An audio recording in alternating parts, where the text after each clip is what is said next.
All right, welcome back to Methough. Today we're on episode 8. We're going to be talking about A New Hope. So we're on Star Wars episode 4, A New Hope, but we're on Methough episode 8. And yeah, man, I got a list with me. I got my positive and negatives for each movie. So hopefully it won't sound like I'm reading from a list. That's why I kind of always do stuff off top of the dome, because I feel like it's more natural when I don't have a list, but I know I could get a bit rambly, so that's why I'm trying to do a list. So hopefully this will work out the way that I wanted to. If not, I plan on redoing this because I fucked this up so bad, but I still want to get these videos out. Probably late next year, around this time next year, I'll do another one, but I'll actually do it better.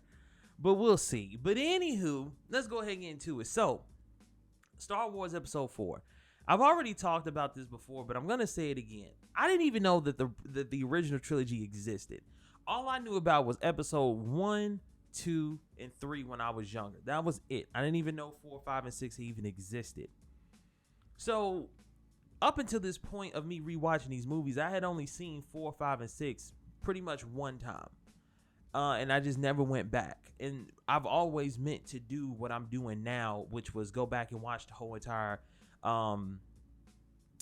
franchise again, including some of the television shows, but not all of them. But just going back and mainly watching all the movies leading up to the new ones and all of that stuff. So going back into this, I knew bits and pieces, of course, like the trench run and stuff like that, but I couldn't remember every single thing. So going back and rewatching this, it was a lot. And I was like, I didn't know what to expect because, like I said, it's been a long time since I've seen it. But I'm happy to say rewatching episode 4, or for some people, episode 1, it's a very solid start. I'm not going to lie to you. For a long time, when I would hear people talk about, the original trilogy, A New Hope wasn't one that they would really talk about as much. It was always Return of the Jedi. I mean, not Return of the Jedi. Well, they would talk about Return of the Jedi, but mainly Empire Strikes Back. Sorry, I always think Return of the Jedi is the second one, when Empire Strikes Back is the second one. That's the main one they would talk about, though. So when I went into this, I didn't know what to expect. I was just kind of like, all right, let's see how this is going to go. I didn't know if it was going to be like episode 1 in the sense of where it was going to be like extremely boring. But I'm happy to say that it's not. There's a lot of things in this movie that's real good. It's a very solid beginning movie for this series. It's just a very solid movie.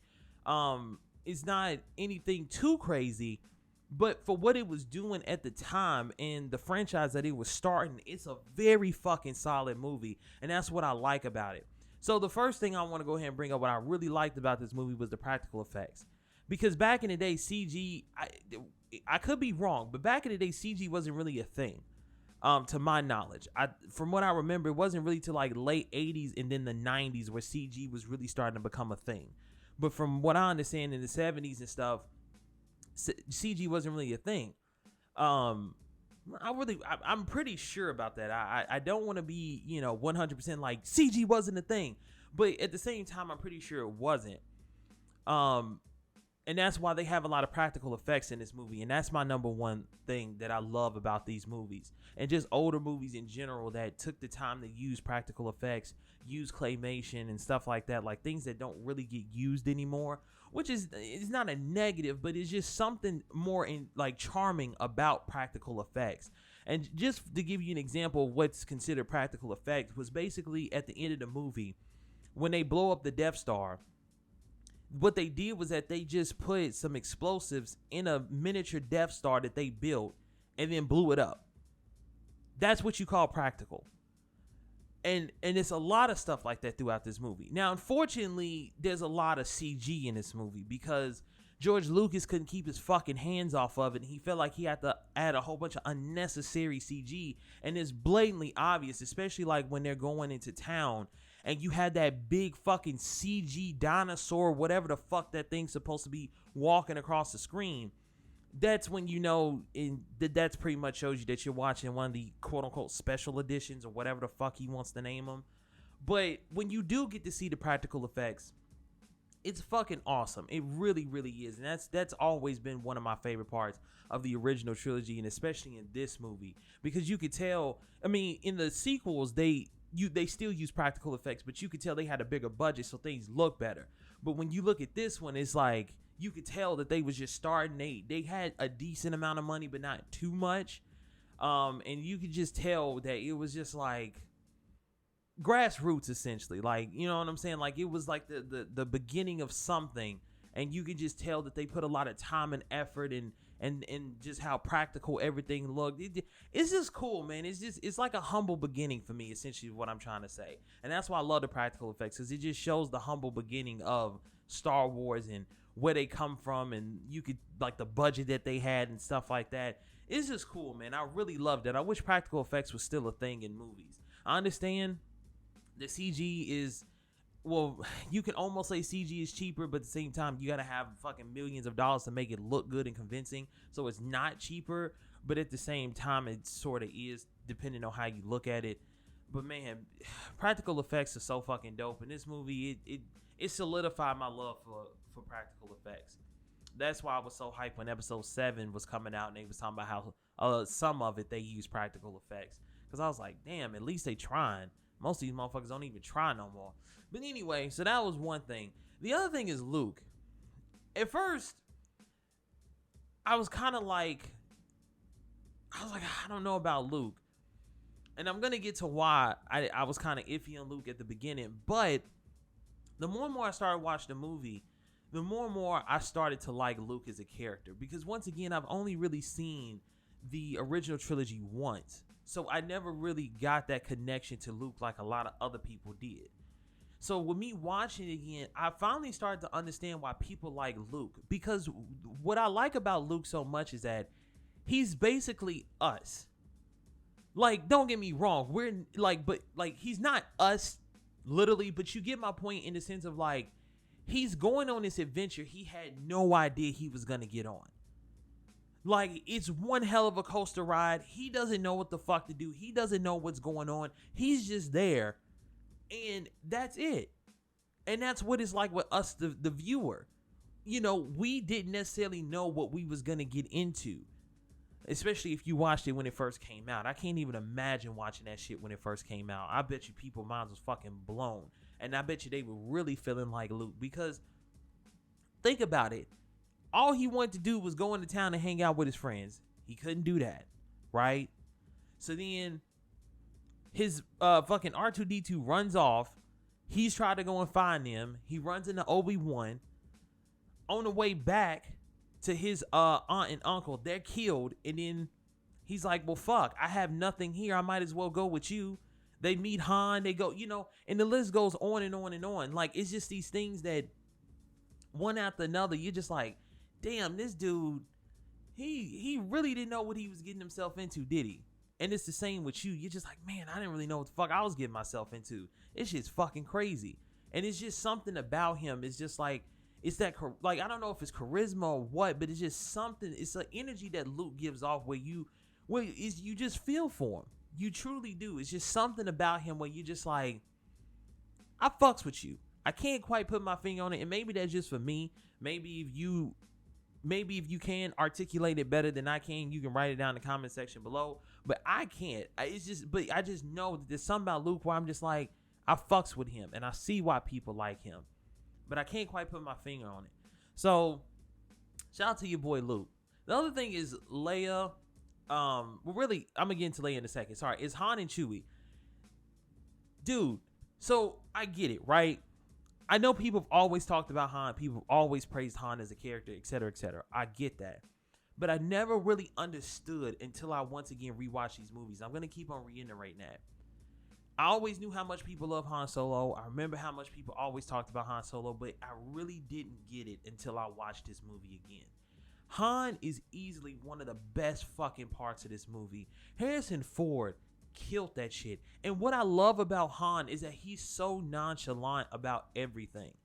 I mean, don't get me wrong. There's points where, like, he's screaming, like, when they're breaking Leia out of prison, and you got all the stormtroopers shooting, and he's like, he's like screaming and shit, and he's telling Chewie to get down the little garbage chute looking thing, and he's like, get down there, you big hairy oaf, and all that shit, and he's like kicking him and shit. But it's like the way that Harrison Ford was portraying Han, it was just so fucking good, and it was so smooth the way that he would talk too.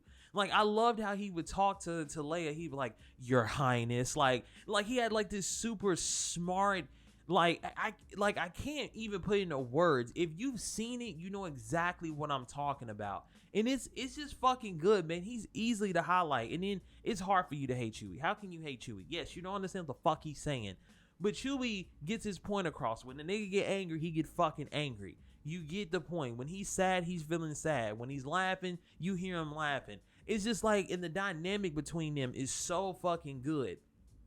It's so good. And that's why I'm looking back on it. It's like, damn, man, why did we have to get Solo and it came out like that? Because even though Solo wasn't bad, I'm not one of those people who hated Solo just for the sake of hating it. Like, I didn't think Solo was bad, but man, it don't seem like we got this. I will agree with a lot of people that didn't seem like the same Solo that we got in the original trilogy. Not saying that I wanted that, an exact carbon copy, but not even like little elements of it was. But anyway, bottom line, Han Solo's fucking dope. I see why people love him. He's easily the best part of this movie. Great attitude, always witty. He was witty before witty was cool. It's just like, Han is just that nigga, bro. And especially when he got Chewie by him, it's over, man. That's the dynamic duo. Like when I mean the dynamic duo, Han and Chewie is exactly and always will be the ideal dynamic duo, at least to me. Then last but not least is Leia. Leia is a character that I wasn't expecting to be exactly how she was. Like, in the sense of, Leia at first starts off like the damsel in distress, but then she completely nips that shit in the bud and she's like, nah, I'm getting shit done too. Like, don't get it twisted. Like, I can get dirty too, nigga. Like, I run through these trenches just like every other nigga. And that's what I like about Leia, because she easily could have been that. Did she start off as a damsel in distress? Absolutely, like I just said. But once they break her out of prison, man, she's in that shit with them. And she's like that in every single movie afterwards. And that's what I like about Leia. And that's one thing I will give this movie credit for, is that they don't make a big deal about it either. You know what I'm saying? It's not like Han is like, oh my God, a princess with a gun? Holy shit, I didn't know princesses could pick up guns. It's just like, oh shit, she got a gun. Like I still love that scene. That's one of my favorite scenes throughout that movie, is when they're sitting there shooting at the stormtroopers and they're trying to figure out how to get out, and she just takes Luke's gun. She's like, nigga, hand me that shit. Shoots the little grate, and she's like, we going down here. Either you come down here with me and you fucking dying. And she just jumps down that bitch, and they make no big deal about it. That's the type of shit I love when it comes to female characters and depicting strong female characters. I don't want to see all that extra bullshit. You don't have to reinforce that she's a female and make it a big thing and make it a spectacle. Just have them fucking do shit just like every other motherfucker. And that's exactly what I like about Leia in this movie. She gets shit done. And that's still my favorite scene. I don't know why. This scene is not really anything. Like, it ain't like the trench run. It ain't like, you know, when the Death Star blows up and Han comes in and saves Luke before he blows up the Death Star, better yet. But you get my point. Like, it's nothing like that where it's supposed to be all big and grandiose and shit. It's just simple. She just shoots a grate and jumps in that bitch. It's like, yo, if you want to live, you coming down here with me. If you want to fucking die, stay up here and figure it out. And she just gets shit done. She just gets shit done. You know what I'm saying? But so that's the shit that I like. So here comes the negative. So number one is the CG. I fucking hated the CG in this movie, because this is what I was talking about when it came to George Lucas fucking molesting these movies, is what I like to say, with his shitty ass CG. Because you can clearly tell. And if you want to see the worst depiction of the CG, or just the worst, like I'm trying to figure out the best way to put it. Like, if you just want to see the CG at its worst. So like I said, the worst depiction of the CG. Look at the scene where Solo is talking to Jabba the Hutt. You could go before that and go to when they're coming in town, and like I said, you have this big fucking whatever it's supposed to be walks across the screen and takes up the entire fucking screen. Like, literally, the body is covering the entire fucking screen, and then it shows this one part where like this thing is like on this weird scooter thing or some shit, and it's like zipping around this one monster. It looks fucking terrible. But the part that really just smacks you in the face is when Han is talking to Jabba, and he has to walk behind him because see, what I saw was on YouTube, what I saw, that didn't sound right. That didn't sound very bad. See, what I saw was, but you you get what I'm saying. What I saw on YouTube was essentially, they said it was like a deleted scene or whatever, where Jabba the Hutt was just a dude. Like, he was just this Irish dude or whatever the fuck. I don't know if he was Irish or not, but he had an accent. But I think he was Irish because people in the comment section were saying that he was Irish. So I don't know if he was or not. But bottom line, it was just this fat white dude. And bottom line was that, or not bottom line, but in the scene, since he was a dude, when he's talking to him, he walks behind him. And he goes to, it's the part where he walks behind Jabba and he goes to the right side of him when he was originally on, no, goes to the left side of him, sorry, when he was originally on the right. But because they took that scene out, and I don't know how it originally was because George Lucas never turned in a copy of the original movie. I watched a video about that here recently where they were saying that after Star Wars won all these awards and stuff like that, all these Oscars or whatever the case may be, George Lucas was supposed to turn in like a print of the original movie, but he never did. There's only like certain ways you can watch it. I think they said one is like on Laserdisc and some other shit, but most of them are in terrible shape, or like in super low quality and shit like that. But anyway, you get my point. So originally Jabba the Hutt was a man in this quote unquote deleted scene, but because we don't have the original, I don't know how he's supposed to look. I don't know if it was a practical effect like a nigga in a suit or not. I have no idea.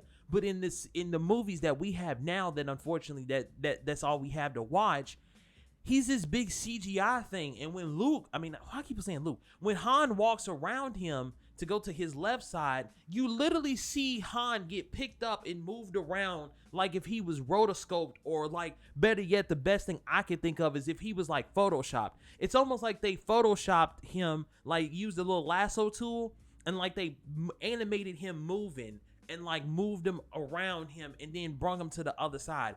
It looks awful. And the problem with it is that it makes no sense because I'm like, okay, so you owe this dude money.